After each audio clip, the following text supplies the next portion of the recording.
നമസ്കാരം. എന്തൊക്കെയുണ്ട് വിശേഷങ്ങൾ? എല്ലാവരും സുഖമായിരിക്കണമെന്ന് വിചാരിക്കുന്നു. പിന്നെ ഞാൻ ഇന്നൊരു കുക്കിംഗ് വീഡിയോ ആയിട്ടാണ്. ഇപ്പോൾ എല്ലാവരും ട്രെൻഡിങ് ആയിട്ട് നിൽക്കുന്ന ഒരു വൈറൽ റെസിപ്പി ഉണ്ടല്ലോ, ഭൂട്ടാൻ്റെ നാഷണൽ ഭക്ഷണം എന്നൊക്കെയാണ് അവർ പറയണത്.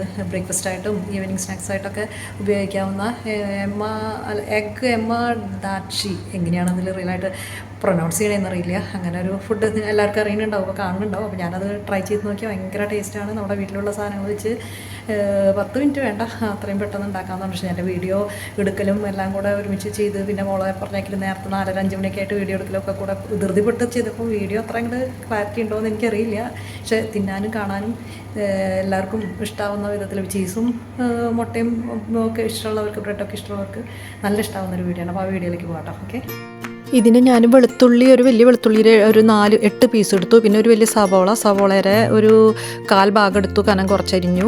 പിന്നെ പച്ചമുളക് ഒരു 4 എണ്ണം എടുത്തു കേട്ടോ. പച്ചമുളക് 4 എണ്ണം ഉണ്ടാവുന്നത് തന്നെയാണ് നല്ലത്. എന്താണെന്ന് വെച്ച് കഴിഞ്ഞാൽ അതിൻ്റെ ആ ടേസ്റ്റ്, പച്ചമുളകിൻ്റെ ഒരു ടേസ്റ്റ്, എരിവ് കൂടുതലുള്ളവർക്ക് അതിൻ്റെ 2 എണ്ണത്തിൻ്റെയും കുരു കളയുക, അങ്ങനെ ചെയ്യാം.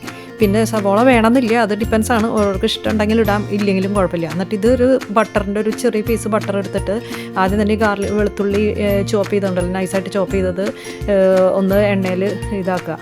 ഇല്ല, ഈ ബട്ടർ തന്നെ വേണം കേട്ടോ. ബട്ടർ നല്ലപോലെ ബ്രൗണായി മൊരിയൊന്നും വേണ്ട, ഒന്ന് കളറ് ചേഞ്ചായി വരണം, അത്രയേ ഉള്ളൂ. അത് കഴിഞ്ഞ് നമ്മൾ അരിഞ്ഞു വെച്ചിരിക്കുന്ന സവോളയും പച്ചമുളകും ഈ ബട്ടറിലും ഈ വെളുത്തുള്ളിയും കൂടിയിട്ട് ഒരുമിച്ച് ഒന്ന് സോട്ട് ചെയ്യുക. അത് സോട്ട് ചെയ്യേണ്ട കാര്യമൊന്നുമില്ല, ഒരു 10 സെക്കൻഡ് വെച്ചാൽ മതി, അല്ലെങ്കിൽ ഒരു 15 സെക്കൻഡ് വെച്ചിട്ടുണ്ടെങ്കിൽ അതിൽ ഈ വെള്ളം, ഞാൻ ചൂടുവെള്ളമാണ് ഉപയോഗിച്ചത്, ചൂടുവെള്ളം തന്നെ വെക്കണമെന്നില്ല, പച്ചവെള്ളത്തിലായാലും അതൊന്ന് ഒഴിച്ച് അതൊന്ന് ജസ്റ്റ് തിളയ്ക്കാൻ നിൽക്കുക. അപ്പോൾ അതിനകത്ത് ഉപ്പിടാം കേട്ടോ. ഈ ബട്ടറിലൊന്നും ഉപ്പില്ല എന്നുണ്ടെങ്കിൽ ഉപ്പിടണം, ഇല്ലെങ്കിൽ ബട്ടറിൽ ഉപ്പുണ്ടെങ്കിൽ പിന്നെ നമുക്കധികം ഉപ്പിടേണ്ടി വരില്ല. ഞാനിതിങ്ങനത്തെ 4 സൈസ് ചീസ്, ബർഗർ ചീസില്ലേ, അത് എൻ്റെ കയ്യിലുണ്ടായിരുന്നു. ഈ കളറായിരുന്നു ശരിക്കും. ഈവറി കളറിലുള്ളതാണെങ്കിൽ കുറച്ചുകൂടി നല്ലതാട്ടോ, കാണാനൊക്കെ നല്ല ഭംഗിയുണ്ടാവും. ഇത് ഒത്തിരി ക്രീമി, ഒരു 3 യെല്ലോയിഷ് കളറാണ്. അങ്ങനെ ഒരു 4 എണ്ണം ചീസ് ഇട്ടു. അത് 3 എണ്ണം ആയാലും 4 എണ്ണം തന്നെയാണ് നല്ലത്. അതിനകത്തും ഉപ്പില്ലാത്തത് കൊണ്ട് ഞാൻ കുറച്ച് ഉപ്പ് ഇട്ടു കേട്ടോ. ചിലതിൽ ഉപ്പുണ്ടാവില്ല, ഉപ്പ് നോക്കിയിട്ട് തന്നെ വേണം ഇടണമെങ്കിൽ. എന്നിട്ട് ഈ വെള്ളത്തിൽ അത് ആദ്യം ഈ ചീസ് മെൽറ്റായി വരും. മെൽറ്റായി വരുമ്പോൾ ഈ വെള്ളം, ആ മെൽറ്റായി വരുന്ന മാത്രം വെള്ളം വറ്റിയാൽ മതി കേട്ടോ. വെള്ളം കുറച്ച് ഉണ്ടാവണം. എൻ്റെ കയ്യിൽ ഇത്തിരി ജ്യൂസി അല്ലാണ്ടായി. ശരിക്കും പറയുകയാണെന്നുണ്ടെങ്കിൽ അതിൽ നല്ലപോലെ ജ്യൂസി ആയിട്ട് തന്നെ ഇരിക്കണം. ഈ ഇത്രയും ആകുമ്പോഴേക്കും നമുക്ക് ഓഫ് ചെയ്യാം. അതിനകത്ത് ഉപ്പിടുക, ഉപ്പില്ലാത്തത് കേട്ടോ നോക്കിയിട്ട്. ഉപ്പില്ലെങ്കിൽ കുറച്ച് ഉപ്പിടാം കേട്ടോ. അത് കഴിഞ്ഞ് ഇതൊരു ബൗളിലേക്ക് ആക്കി വയ്ക്കുക. കുറച്ചും കൂടെ വെള്ളമായിരുന്നെങ്കിൽ കുറച്ചും കൂടി നന്നായിരുന്നു എന്ന് തോന്നുന്നു. വെള്ളം എന്ന് പറഞ്ഞു കഴിഞ്ഞാൽ കുറച്ചും കൂടി ജ്യൂസി ആയിട്ട് ഇരിക്കുകയാണെങ്കിൽ ആ വെള്ളം വറ്റണമെങ്കിലും കുറച്ചുകൂടെ മുന്നെടുക്കണം. അങ്ങനെ എൻ്റെ കൺസിസ്റ്റൻസിക്ക് ചെറുതായിട്ടൊരു ഇത് വന്നു. പക്ഷേ ഞാൻ എന്നാലും കുറച്ച് കഴിഞ്ഞപ്പോൾ ഇത്തിരി വെള്ളമൊക്കെ തിളപ്പിച്ചെടുത്തു. അങ്ങനെ ആ ബൗളിലാക്കിയിട്ട് പിന്നെ ഈ സെയിം പാത്രത്തിൽ തന്നെ കുറച്ചും കൂടിയും ബട്ടർ എടുത്തിട്ട് ഒന്ന് മെൽറ്റ് ചെയ്യാൻ വെക്കുക. ഈ ബട്ടർ മെൽറ്റ് ചെയ്ത് വരുമ്പോൾ ഞാൻ 4 മുട്ട ഉപയോഗിച്ചിട്ട്, 4 മുട്ടയും 3 മുട്ടയും ഉപയോഗിക്കാം, എത്ര വേണമെങ്കിലും നമുക്ക് ഉപയോഗിക്കാം കേട്ടോ. ഞാൻ 4 മുട്ട വെച്ചിട്ടുണ്ടായിരുന്നു. പിന്നെ ഇത് വേവുക എന്ന് പറയുന്നത് ഡിപ്പെൻസാണ് കേട്ടോ. ഓരോരുത്തർക്ക് ചിലപ്പോൾ നല്ലോണം ഹാഫ് ബോയിൽഡ് ആവും നല്ലത്, ഇത്തിരി ജ്യൂസി ആയിട്ടിരിക്കണം. ചിലർക്ക് എഗ്ഗിൻ്റെ യോക്ക് കേട്ടോ, യോക്ക് അത്യാവശ്യം മൊരിയണം എന്നുണ്ടാവും, അതായത് വേവണം എന്നുണ്ടാവും, ഇത്തിരി സ്റ്റിഫ് ആവണം എന്നുണ്ടാവും. അത് അവനവൻ്റെ രീതിക്ക് അനുസരിച്ചിട്ട് അവിടെ ഒന്നും ജസ്റ്റ് മൂടി വയ്ക്കുകയും ചെയ്യുക. ഉപ്പിടണം, കുറച്ച് ഉപ്പിടുക. പിന്നെ കുറച്ച് ഞാൻ മറ്റേ ക്രഷ്ഡ് പെപ്പറില്ലേ, കുരുമുളക് ഇട്ടു. പിന്നെ ക്രഷ്ഡ് ചില്ലിയും ഇട്ടു. ക്രഷ്ഡ് ചില്ലിയൊന്നും ഇടണമെന്നില്ല കേട്ടോ. എരിവൊക്കെ നിങ്ങൾക്ക് കുട്ടികൾക്കാണെങ്കിൽ ചിലപ്പോൾ എരിവ് കൂടും, അപ്പോൾ ഇതൊന്നും വേണ്ട. പെപ്പർ പൊടി എന്തായാലും ഇട്ടോ.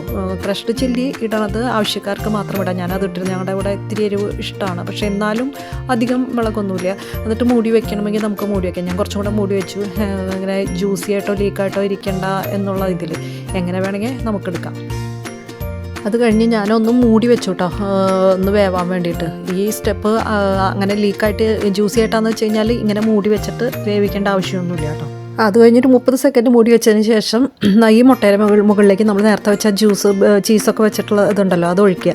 കുറച്ചും കൂടിയും വെള്ളം കൂടിയും പറ്റാതിരുന്നെങ്കിൽ കുറച്ചും കൂടിയും നല്ല എല്ലായിടത്തേക്കായിട്ട് ഇത് സ്പ്രെഡായി. എന്നാലും കുറച്ചും കൂടി ലൂസായിരുന്നെങ്കിൽ നന്നായിരുന്നു എന്ന് എനിക്ക് തോന്നിയെന്ന് മാത്രം. പക്ഷേ ഇതിനും ടേസ്റ്റിന് കുറവൊന്നും ഉണ്ടായിരുന്നില്ല കേട്ടോ, നല്ലത് തന്നെയായിരുന്നു. ഇനി ഇത് പീസാക്കിയിട്ട് ബ്രെഡിൻ്റെ മീതെ, ചപ്പാത്തിയുടെ പൊറോട്ട, അങ്ങനെ എന്തിൻ്റെ മീതെ വേണമെങ്കിലും വെക്കാം കേട്ടോ. ചോറിൻ്റെ മീതെ പോലെ ഇത്തിരി ജ്യൂസി ആണെങ്കിൽ ചോറിൻ്റെ മീതെ ഒഴിച്ച് കഴിക്കുന്നവരുണ്ട് കേട്ടോ. എങ്ങനെയായാലും കുഴപ്പമില്ല. ഞാൻ ബ്രെഡ് ടോസ്റ്റ് ചെയ്യണമെങ്കിൽ ടോസ്റ്റ് ചെയ്യാം. ഞാൻ ടോസ്റ്റ് ചെയ്തു. എനിക്ക് ടോസ്റ്റ് ചെയ്യാതെ ഞാൻ വെച്ചത് കേട്ടോ. ഇത് ബ്രൗൺ ബ്രെഡാണ് ഞാൻ വെച്ചത്. ഇത് കാണുമ്പോൾ വലിയ ലുക്ക് എൻ്റെ ഇല്ല എന്നുള്ളൂ, പക്ഷേ ടേസ്റ്റ് നല്ല ടേസ്റ്റാണ് കേട്ടോ, നല്ല ടേസ്റ്റ് ഉണ്ട്. നെക്സ്റ്റ് ടൈം ഒന്നുകൂടെ നല്ല ഭംഗിയിൽ ഉണ്ടാക്കണം. പിന്നെ ഇത് കുട്ടികൾക്കായാലും ആർക്കായാലും ഉണ്ടാക്കാവുന്നതാണ് കേട്ടോ. ഇത് പിന്നെ നമുക്ക് ഇത് തനിയെ ഇത് തിന്നാം. ബ്രെഡോ ഒന്നുമില്ലാതെ ആ ജ്യൂസും കൂടി ഉണ്ടെങ്കിൽ ഒറ്റ ജ്യൂസും കളയാതെ കഴിക്കാൻ പറ്റും. കട്ടൻ കാപ്പി വെച്ചിട്ട് മോൾക്ക് രാവിലെ എപ്പോഴും കട്ടൻ കാപ്പിയാണ്. അതും ഇതും കൂടെ ബ്രെഡും കൂടെ. ബ്രെഡും വേണമെന്നില്ല, തനിയെ ഇത് കഴിക്കാവുന്നതാണ്. അത്രയും ടേസ്റ്റാണ്. എൻ്റെ ദേശീയ ഫുഡ് അമ്മയുടെയൊക്കെ കഴിച്ചു നോക്കി പറയാം. മറ്റേ സാധനങ്ങൾ കഴിക്കട്ടാ. അല്ല, എനിക്ക് ഭയങ്കര ഇഷ്ടപ്പെട്ടു. എനിക്ക് നല്ല ഇഷ്ടമായി. ഇവള് പറഞ്ഞ മാഗിയുടെ ടേസ്റ്റ് ഉണ്ട്. പക്ഷെ മാഗി വെക്കാൻ മാത്രം ഞാനൊന്നും ചെയ്തിട്ടില്ല. അതിൽ ഗാർലിക്കും പച്ചമുളകും മാത്രം ഇട്ടല്ലോ. അടിപൊളിയല്ലേ? അടിപൊളി. ആ ബുൾസൈൻ്റെ ഒന്നും ടേസ്റ്റ് വരില്ല. അതായത് അത് ഇഷ്ടമില്ലാത്തവർക്കായാലും ബോയിൽ ചെയ്യണ എഗ് ഇഷ്ടമില്ലാത്തവർക്കായാലും ചീസ് ഇഷ്ടമില്ലാത്തവർക്കൊക്കെ ഇഷ്ടമാണ് സാധനം. ഇടയ്ക്കിടയ്ക്ക് ഉണ്ടാക്കാം അല്ലേ? സക്സസ് ആയില്ലേ? അപ്പോൾ ഇന്നത്തെ വീഡിയോ ഇത്രയേ ഉള്ളൂ. പിന്നെന്താ, നിങ്ങളൊന്ന് ട്രൈ ചെയ്ത് നോക്കട്ടെ എങ്ങനെയുണ്ടെന്നൊക്കെ പറയും. കുറേ പേര് ട്രൈ ചെയ്തിട്ടുണ്ടാവും. നല്ല ടേസ്റ്റാണ് കേട്ടോ. അപ്പോൾ ഇനി നെക്സ്റ്റ് വീഡിയോ എന്തെങ്കിലും ഇൻട്രസ്റ്റിംഗ് ആയിട്ടുള്ളതുണ്ടെങ്കിൽ, കുക്കിംഗ് വീഡിയോ തന്നെ എപ്പോഴും എക്സ്പെക്റ്റ് ചെയ്യരുത് കേട്ടോ. വേറെ എന്തെങ്കിലും ട്രാവൽ ചെയ്യണതോ അല്ലെങ്കിൽ പിന്നെ പാട്ടിൻ്റെ ഓർമ്മകളും അങ്ങനത്തെ ഒക്കെ ആയിരിക്കും. അപ്പോൾ ഓക്കെ, എന്നാൽ ബൈ. നെക്സ്റ്റ് വീഡിയോയിൽ കാണാം. ബൈ. Take care.